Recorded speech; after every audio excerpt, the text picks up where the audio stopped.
आदरणीय सभापति जी, भारत के भविष्य के लिए संविधान के स्पिरिट से प्रेरित होकर के मैं आज इस सदन के पवित्र मंच से 11 संकल्प सदन के सामने रखना चाहता हूं। पहला संकल्प है, चाहे नागरिक हो या सरकार हो, सभी अपने कर्तव्यों का पालन करें। दूसरा संकल्प है, हर क्षेत्र, हर समाज को विकास का लाभ मिले, सबका साथ, सबका विकास हो। तीसरा संकल्प है, भ्रष्टाचार के प्रति जीरो टॉलरेंस हो। भ्रष्टाचारी की सामाजिक स्वीकार्यता न हो। भ्रष्टाचारी की सामाजिक स्वीकार्यता न हो।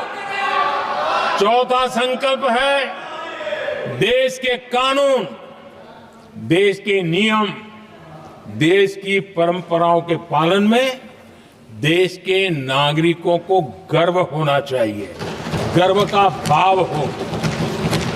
पांचवा संकल्प, गुलामी की मानसिकता से मुक्ति हो, देश की विरासत पर गर्व हो।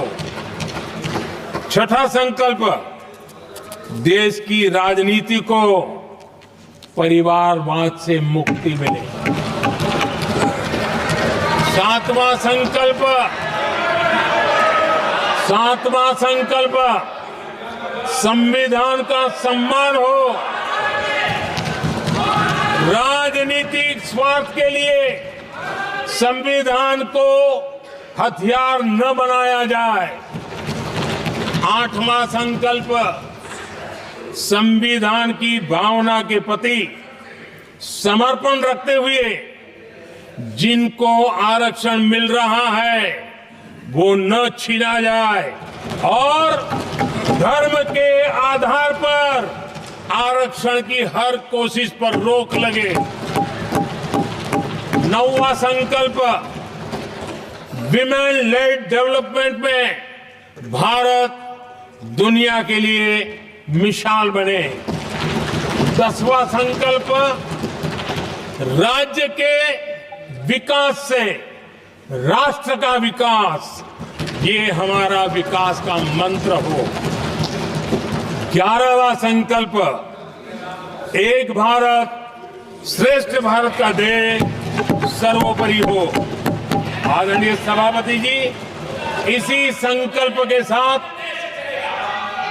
हम सब मिलकर के अगर हम आगे बढ़ते हैं तो संविधान की जो निहित भावना है, वी द पीपल, सबका प्रयास, हम इसी मंत्र को लेकर के आगे चले और विकसित भारत का सपना इस सदन में बैठे हुए सबका तो होना ही चाहिए। 140 करोड़ देशवासियों का सपना जब बन जाता है और संकल्प लेकर के जब देश चल पड़ता है तो इच्छित परिणाम लेकर के रहता है। मेरा 140 करोड़ देशवासियों के प्रति मेरी अपार श्रद्धा रही है। उनके सामर्थ्य पर मेरी श्रद्धा है, देश की युवा शक्ति पर मेरी श्रद्धा है, देश की नारी शक्ति पर मेरी श्रद्धा है। और इसलिए मैं कहता हूं कि देश 2047 देश जब आजादी के 100 साल मनाएगा तो विकसित भारत के रूप में मनाएगा। इस संकल्प के साथ आगे बढ़े।